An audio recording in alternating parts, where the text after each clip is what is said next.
Hello friends, स्वागत है आपका YouTube channel precise and film ज्ञान पर। आज सीटेट 2020 का प्रीवियस ईयर पेपर लेकर आए हैं, जो आने वाला सीटेट एग्ज़ाम जनवरी 2024 के लिए काफ़ी हेल्पफुल होगा। क्वेश्चन का क्रम आगे पीछे हो सकता है, लेकिन क्वेश्चन सभी होंगे। तो पहला प्रश्न है, हमारे देश का संविधान निम्नलिखित में से किसके नेतृत्व में बनाया गया था? Option A doctor Bhimrao Baba Saheb Ambedkar, B Sarvepalli doctor Radhakrishnan, C Mohandas Karamchand Gandhi, D Sardar Vallabh Bhai Patel. संविधान को पूर्ण रूप से तैयार करने में देखो 2 वर्ष 11 माह 18 दिन लगे। इसका राइट आंसर होगा A option, doctor Bhimrao Baba Saheb Ambedkar. अगला क्वेश्चन है, निम्नलिखित में से कौन सा एक भारत का संघ शासित प्रदेश नहीं है? पूछा है। Option A Manipur, B Chandigarh, C Ladakh, D Jammu और कश्मीर। भारत में 28 राज्य हैं, 8 केंद्र शासित प्रदेश हैं। इसमें से नहीं पूछा गया है, तो ऑप्शन ए मणिपुर नहीं है। अगला क्वेश्चन है, निम्नलिखित में से कौन से कच्चे तेल के उत्पादक हैं? ऑप्शन ए गुजरात और तमिलनाडु, बी बिहार और बॉम्बे हाई, सी मुंबई हाई तथा पश्चिम बंगाल, डी असम और उड़ीसा। तो कच्चे तेल के उत्पादक हैं गुजरात और तमिलनाडु, ए ऑप्शन। अगला क्वेश्चन है, पौधों के लिए किए जाने वाले नीचे दिए गए कार्यों पर विचार कीजिए। इनमें से जड़ों के कार्य हैं, पूछा है। तो ए ऑप्शन, पौधे को सहारा देना, बिल्कुल सही बात, जड़ों का कार्य है। ह्यूमस प्रदान करना ये नहीं है। भोजन को संचित अथवा भंडारित करना भी सही है। पानी और खनिजों को अवशोषित करना ये भी सही है। तो ऑप्शन हो जाएगा ए, सी और डी। ए, सी, डी है 2 नंबर में राइट आंसर। अगला क्वेश्चन है, आज हम मिर्ची के बिना भोजन की कल्पना भी नहीं कर सकते। इसे व्यापारी हमारे देश में लाए थे। ए दक्षिण अफ्रीका से, बी दक्षिण अमेरिका से, सी अफगानिस्तान से, डी इंग्लैंड से। देखो, इसका राइट आंसर होगा दक्षिणी अमेरिका से। देखो, सोयाबीन को हमारे देश में कहाँ से लाए थे? सोयाबीन को लाए थे चीन से। ये भी ध्यान रखना है, आपको याद रखना, ये भी पूछा जा सकता है। अगला क्वेश्चन है, निम्नलिखित में से पक्षियों का वह समूह चुनिए जिसका प्रत्येक सदस्य हमारी तुलना में 4 गुनी अधिक दूरी की वस्तुओं को स्पष्ट देख सकता है। ए ऑप्शन, कौवा चील बुलबुल, बी बाज चील गिद्ध, सी फाख्ता कौवा मोर, डी बाज कबूतर तोता। तो मनुष्य की तुलना में 4 गुनी अधिक दूरी की वस्तुओं को स्पष्ट देख सकने योग्य है। इसका राइट आंसर होगा बाज चील और गिद्ध, बी ऑप्शन। अगला क्वेश्चन है, पोचमपल्ली भारत के दक्षिणी राज्य का एक कस्बा है जो सुंदरता से डिजाइन की गई चमकदार रंगों की पोचमपल्ली साड़ियाँ, होगा यहाँ पर साड़ियाँ, और विशेष प्रकार की बुनाई, जिसे भी पोचमपल्ली कहते हैं, के लिए प्रसिद्ध है। यह कस्बा आप किस राज्य का भाग है? यह कस्बा किस राज्य का भाग है, ये पूछा गया है। Option A Telangana, B Tamil Nadu, C Karnataka या डी केरल। तो इसका राइट आंसर होगा तेलंगाना, ए ऑप्शन। चलते हैं अगले क्वेश्चन की ओर।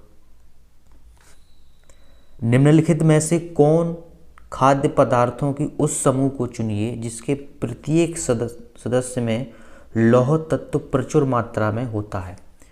उस खाद्य पदार्थों के उस समूह को बताना जिसमें लौह तत्व प्रचुर मात्रा में होता है। ऑप्शन ए आंवला, बंद गोभी, टमाटर। बी बंद गोभी, आंवला, पालक। सी गुड़, आंवला, टमाटर। या डी आंवला, पालक और गुड़। तो इसका राइट आंसर होगा आंवला, पालक, गुड़ में लौह तत्व प्रचुर मात्रा में होता है।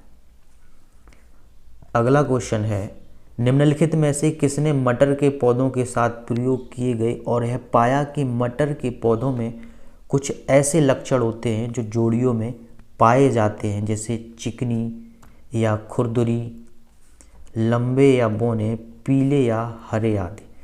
ए option George Mestral, B Charles Darwin, C M S. Swaminathan या डी ग्रोगर जॉन मेंडल। तो इसका राइट आंसर होगा ग्रोगर जॉन मेंडल, डी ऑप्शन। अगला क्वेश्चन है, नीचे दिए गए किस राज्य के ग्रामीण लोग अपने ढालू, यहाँ ढालू होगा, ढालू छत वाले लकड़ी के मकान मजबूत बांस के खम्भों पर धरती से 3 से 3.5 मीटर की ऊंचाई पर बनाते हैं? ए असम, बी उड़ीसा, सी राजस्थान या डी लद्दाख। तो लकड़ी के मकान मजबूत बांस के असम में बनते हैं, जो धरती से 3 से 3.5 मीटर की ऊंचाई पर होते हैं। इसका राइट आंसर होगा ए ऑप्शन, असम। अगला क्वेश्चन है, भारत के मानचित्र में दिल्ली की स्थिति के सापेक्ष गांधीनगर और पटना की दशाएं क्रमशः है। देखो इसको मैप से करना पड़ेगा।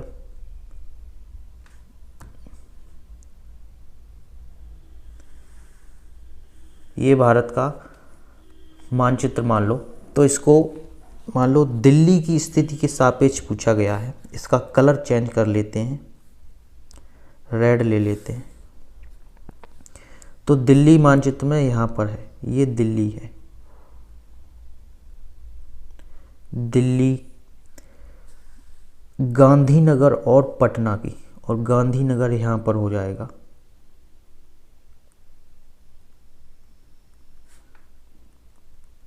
गांधीनगर और पटना, ये पटना हो गया। तो दिल्ली की स्थिति के सापेक्ष है, तो यहाँ पर इस तरीके से लगाना है। ऊपर होता है उत्तर, नीचे दक्षिण, इधर हो जाएगा पूरब और ये पश्चिम।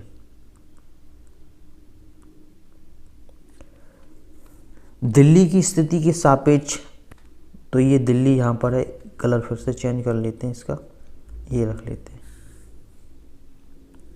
ये यहाँ पर ये पॉइंट दिल्ली है, ठीक है। तो दिल्ली की स्थिति के सापेक्ष पूछा गया है गांधीनगर। गांधीनगर इस दिशा में जा रहा है, ये देखो इस दिशा में, यानी दक्षिण पश्चिम, यानी दक्षिण पश्चिम। देखो सी ऑप्शन में है, दक्षिण पश्चिम हो गया, ठीक है।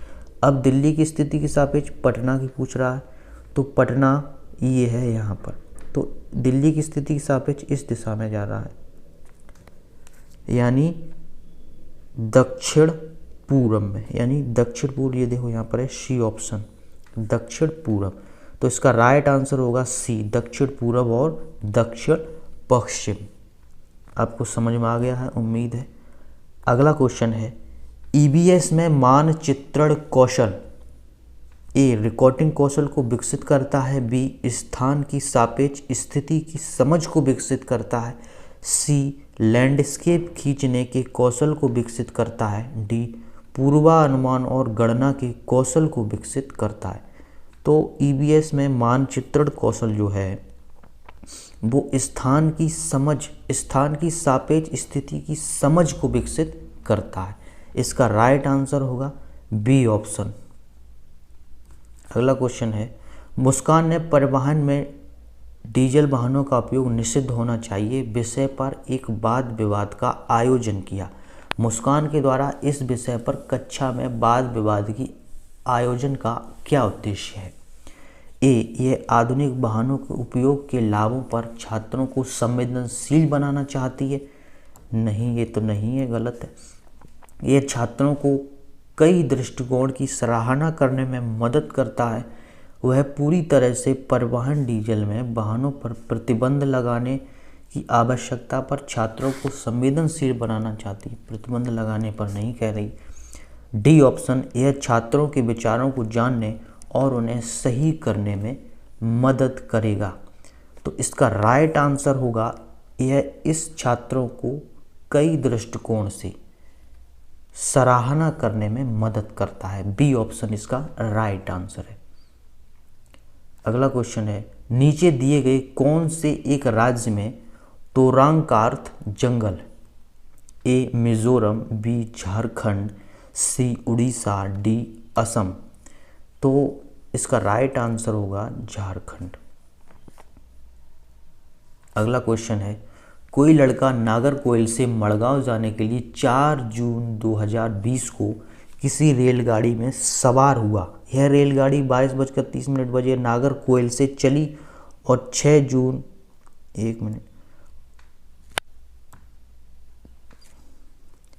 जून 2020 को 4:30 बजे मड़गांव।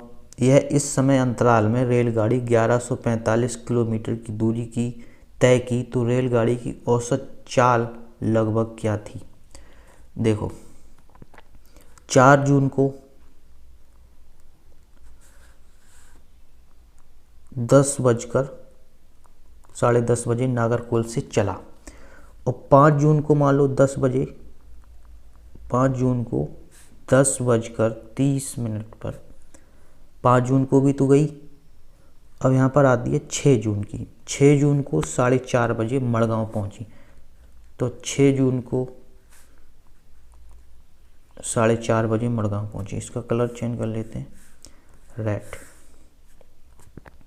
देखो, 4 जून को 10:30 बजे और 5 जून को 10:30 बजे, इसमें समय हो गया 24 घंटे। अब यहाँ पर 5 जून को 10:30 बजे हो गई, यानी अब 5 जून के बाद 10:30 के बाद 11:30, 12:30, 1:30 बजे, 2:30, 3:30 और 4:30 यहाँ पर। तो यहाँ पर कितने घंटे और हो गया? 1 2 3 4 5 6, ये 6 घंटे इसमें और ऐड हो गए। टोटल हो गए 30 घंटे। ठीक है। अब यहाँ पर दिया है रेलगाड़ी ने 1145 किलोमीटर की दूरी तय की, तो उसकी औसत चाल लगभग क्या थी पूछा गया। यहाँ पर ये 30 हो गए। ठीक है। अब देखो, इसमें चाल पूछ रहा है, तो चाल बराबर होता है दूरी बटे समय। चाल थी 1145 और निकल के आया था 30 समय, तो इसको काटेंगे तो आ जाएगा 38.5 किलोमीटर प्रति हावर। इसका राइट आंसर होगा डी ऑप्शन। अगला क्वेश्चन है, आप एक एकीकृत ईवीएस कक्षा के लिए कैसे योजना बनाएंगे? ए विज्ञान और सामाजिक विज्ञान के लिए अलग से अध्यापकों का प्रबंध करेंगे? नहीं। पर्यावरण विज्ञान के लिए अलग अध्यापकों का प्रबंध करेंगे? ये भी नहीं। एक पाठ 2 या अधिक विषय क्षेत्रों को मिलाएंगे? बिल्कुल सही बात। अलग से योजना में सभी विषय को अलग करेंगे? ये भी नहीं। तो इसका राइट आंसर होगा सी ऑप्शन, एकीकृत कक्षा के लिए योजना बनाएंगे। सी ऑप्शन इसका राइट आंसर होगा।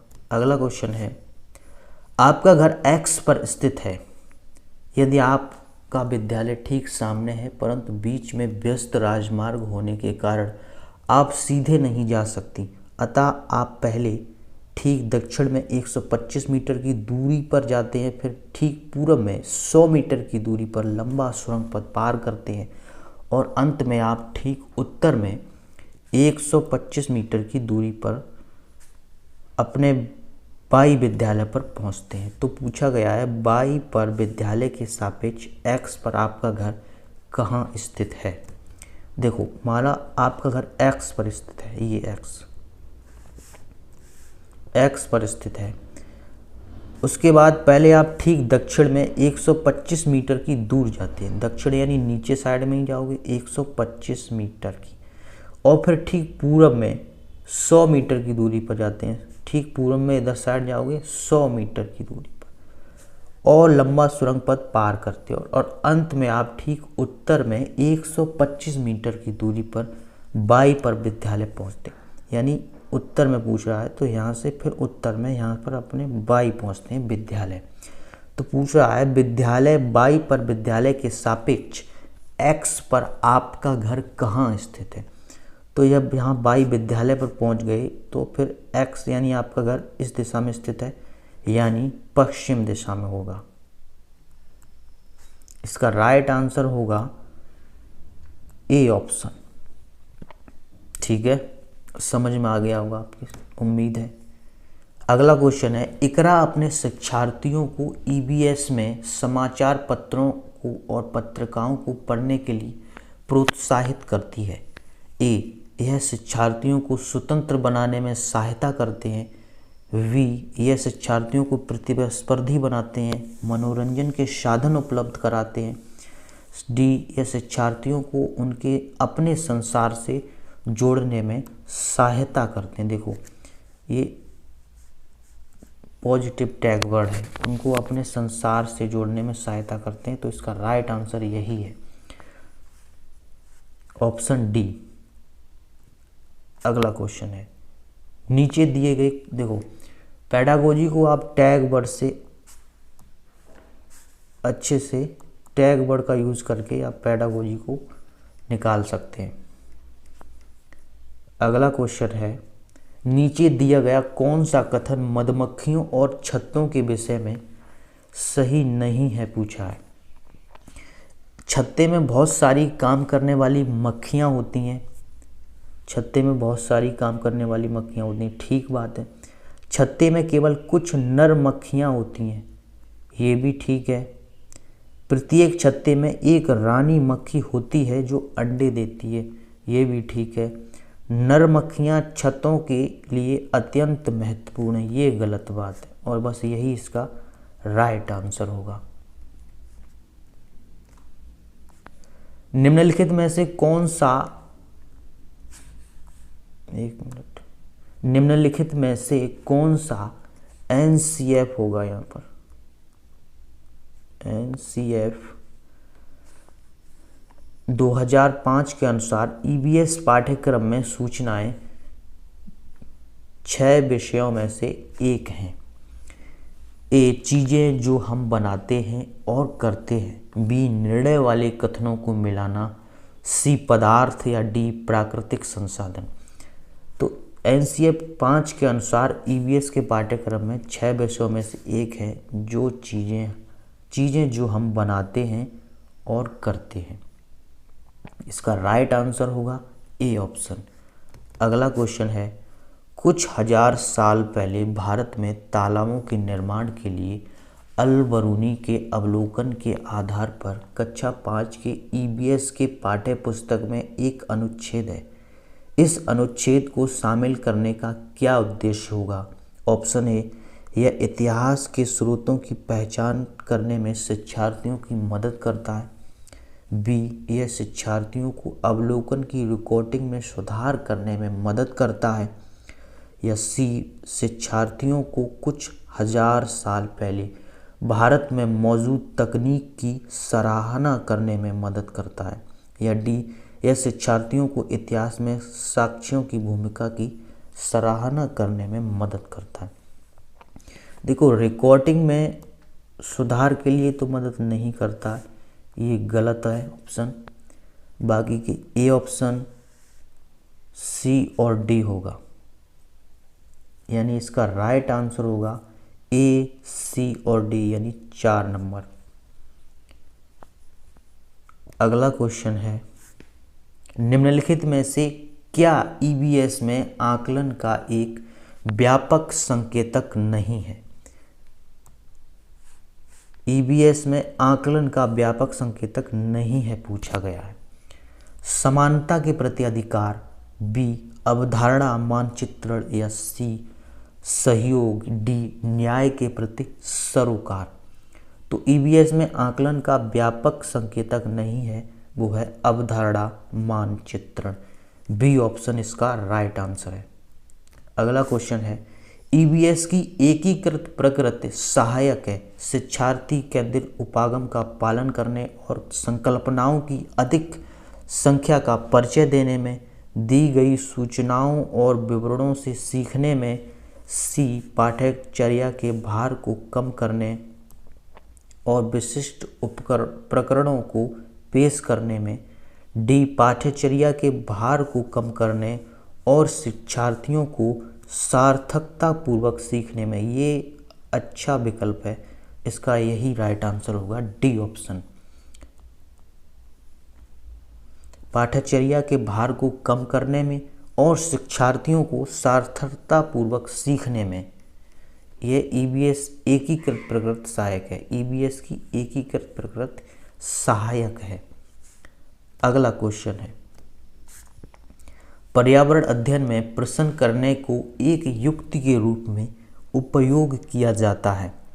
ए ऑप्शन नियमों के पालन को बढ़ावा देने के लिए, कक्षा कक्ष में जिज्ञासा को बढ़ाने के लिए,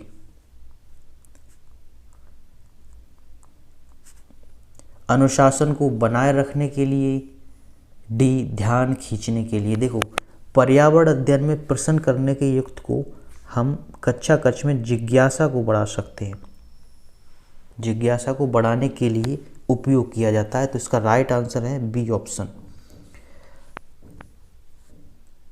अगला क्वेश्चन है, अपनी कक्षा में 50 से अधिक छात्रों के साथ बड़ी उन्हें एक ऐसी गतिविधि में जोड़ना चाहती है जिसे सीखने को बढ़ाने के लिए अधिकतम संख्या में इंद्रियां शामिल हों।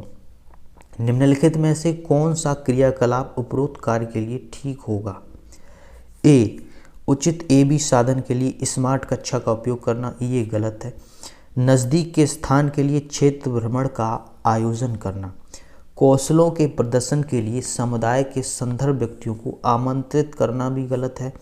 समूह चर्चा को प्रोत्साहित करना भी गलत है, क्योंकि इसका राइट आंसर होगा नज़दीक के स्थान के लिए क्षेत्र भ्रमण का आयोजन करना। इससे क्या होगा कि अधिकतम संख्या में इंद्रियां शामिल होंगी और इससे सीखने को बढ़ावा मिलेगा, इससे अच्छे से सीखेंगे। तो इसका राइट आंसर होगा बी ऑप्शन। अगला क्वेश्चन है, उपाख्यान अभिलेखों में क्या नहीं दर्ज करना चाहिए? ए मुख्य रूप से समस्याग्रस्त स्थितियों की पहचान करना, बिल्कुल नहीं करना चाहिए, ये दर्ज सही है। मजबूतियों और कमजोरियों की पहचान करना भी दर्ज नहीं करना चाहिए। बच्चों की रुचियों और संबंधों आदि की पहचान भी, ये भी सही है। तो इसका राइट आंसर होगा ए, सी और डी, यानी 2 नंबर का। चलो अगला क्वेश्चन है, स्मिता अपने शिक्षार्थियों को कार्य से संबंधित लैंगिक विषमता और रूढ़िवादी छवियों के प्रति संवेदनशील करना चाहती है। स्मिता को निम्नलिखित में से अपनी कक्षा में क्या करना चाहिए? ए केवल लड़कों से प्रतिदिन कक्षा को साफ करने को कहें, नहीं, ये गलत है। एक छात्र की मां को कक्षा में आमंत्रित करें जो ऑटो चालक है। रूढ़िवादी मॉडलों को प्रस्तुत भी नहीं करना चाहिए। विभिन्न प्रकार के कार्यों के फ्लैश कार्ड भी नहीं दिखाएं। राइट आंसर होगा बी ऑप्शन। अगला क्वेश्चन है, निम्नलिखित में से क्या रचनात्मक आकलन के संबंध में सही नहीं है? ए इसको छात्रों की प्रगति की निगरानी करनी है। बी बच्चों के सीखने की कोई भी जानकारी रचनात्मक आकलन में मदद कर सकती है।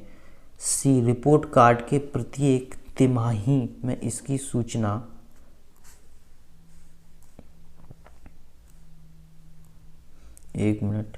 रिपोर्ट कार्ड के प्रत्येक तिमाही, देखो तिमाही ये निगेटिव टैग वर्ड है, इसकी सूचना दी जानी है। अधिगम को सुदृढ़ करने के लिए यह अध्यापकों को समय पर कार्यवाही करने में मदद करता है। तो इसमें पूछा गया है संबंध में क्या सही नहीं है, तो इसका सी ऑप्शन ही सही नहीं है। रिपोर्ट कार्ड के प्रत्येक तिमाही में इसकी सूचना दी जानी है। अगला क्वेश्चन है, कक्षा 5 के समयन आमतौर पर अपना दिया हुआ कक्षा का कार्य नहीं करते हैं। मुद्दे को हल करने का सबसे अच्छा उपाय हो सकता है माता पिता से और उन्हें सलाह दें, बी उसे वैकल्पिक और आसान गृह कार्य दें, सी उसकी कठिनाई का पता लगाने और उसके अनुसार कक्षा कार्य को समायोजित करने के लिए उससे बात करें।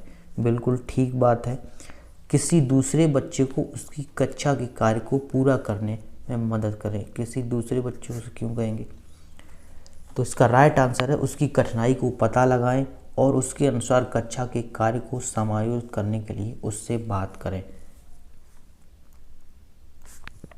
पुनीत ने अपनी कक्षा 5 के शिक्षार्थियों को मानव शरीर की एक रूपरेखा दी और उन्हें भोजन विषय पढ़ाने से पहले पाचन तंत्र को बनाने को कहा। पुनीत चाहता था ए अच्छे ड्राइंग कौशल वाले शिक्षार्थियों की पहचान करना, नहीं पाचन की प्रक्रिया पर शिक्षार्थियों का मूल्यांकन करना भी नहीं चाहता था, परीक्षण करना कि शिक्षार्थी नामांकित आरेख बना सकते हैं, ये भी नहीं है, पाचन से संबंधित शिक्षार्थियों के विचारों को प्राप्त करना। बिल्कुल सही बात है, इसका राइट आंसर हो जाएगा डी, क्योंकि पुनीत चाहता था क्योंकि भोजन विषय पढ़ाने से पहले पाचन तंत्र को बनाने को इसीलिए कहा क्योंकि वो शिक्षार्थियों के विचारों को प्राप्त करना चाहता था पाचन से संबंधित। तो इसका राइट आंसर होगा डी ऑप्शन।